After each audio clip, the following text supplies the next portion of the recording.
So I need you to stay 10 toes down when all you have is you. All it takes is an ounce to believe in yourself. All it takes is an ounce. I couldn't do what Michael Jordan could do. I would watch Magic Johnson. I couldn't do what Magic Johnson would do. But I sat there and had these videos. I watched Les Brown, Zig Ziglar, Tony Robbins. But how White was scared, I was scared. Yeah, they laughed at Noah until it started to rain and rain and rain. And then they all wished they had an ark. They wish they had built themselves a boat. They wish they had built themselves something. Can I tell you something? The same thing is getting ready to happen to you. Have to realize that you don't have any other opportunities waiting for you.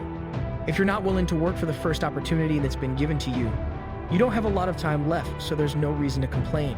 You're not even in a position to complain. You have to figure out that there has to be another idea about you, and you have to understand that there has to be something even greater and more challenging waiting for you. And if you're not willing to step outside of your comfort zone, if you're not willing to understand the principles and the possibilities that you have within yourself, then everything that you are thriving for, everything that you are hungry for, will soon come to an end. To have the ability to recreate history and make it happen.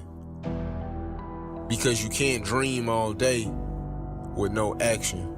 So I'm challenging you with staying 10 toes down, because you may feel like nobody supports you, because they told you that it would never happen.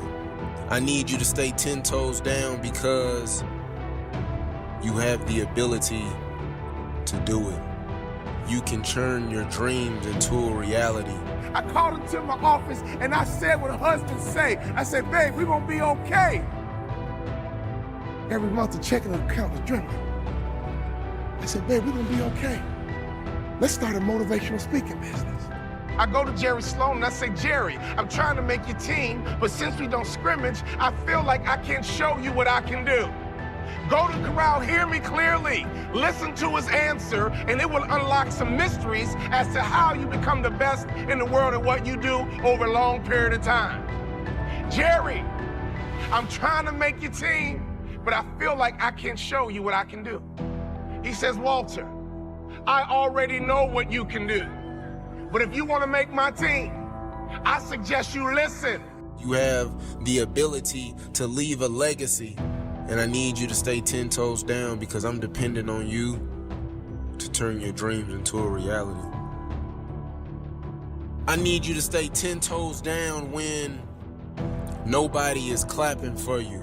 I need you to stay 10 toes down when your back is against the wall and you have no choice or no opportunity, so you gotta come out swinging. Because I support you.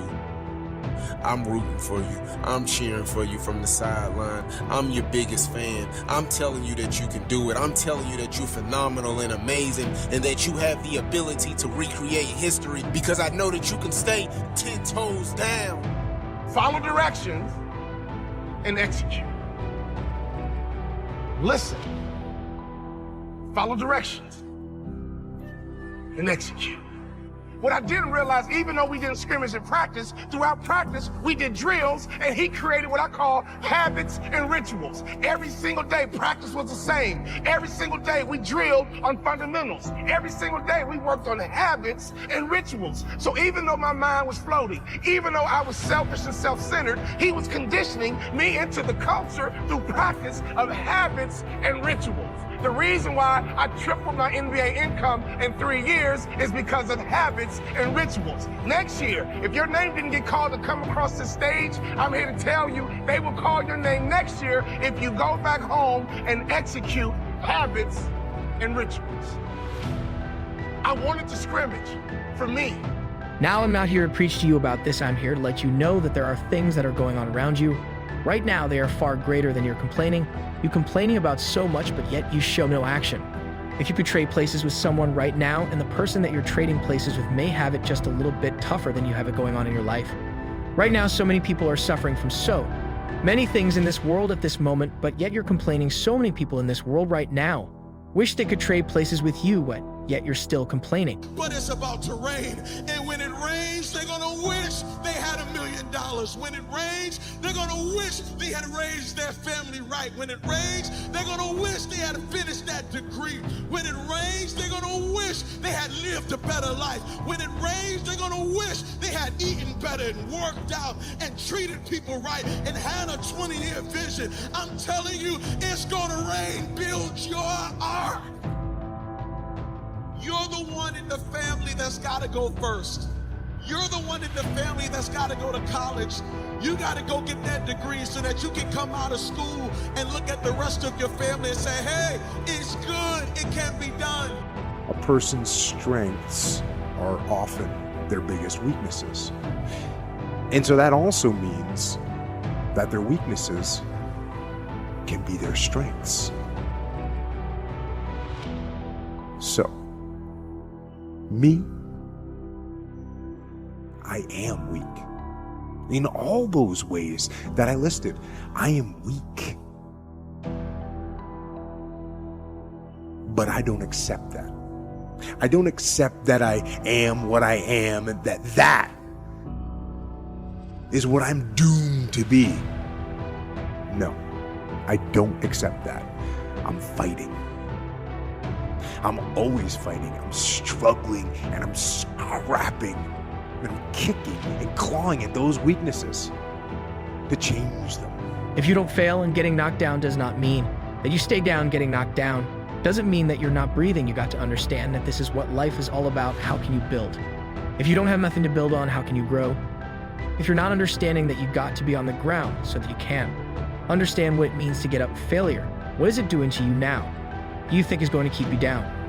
You are the one that's got to start the business. You got to go in there first so that you can come out and say, hey, y'all, we can all start businesses. This thing can be done.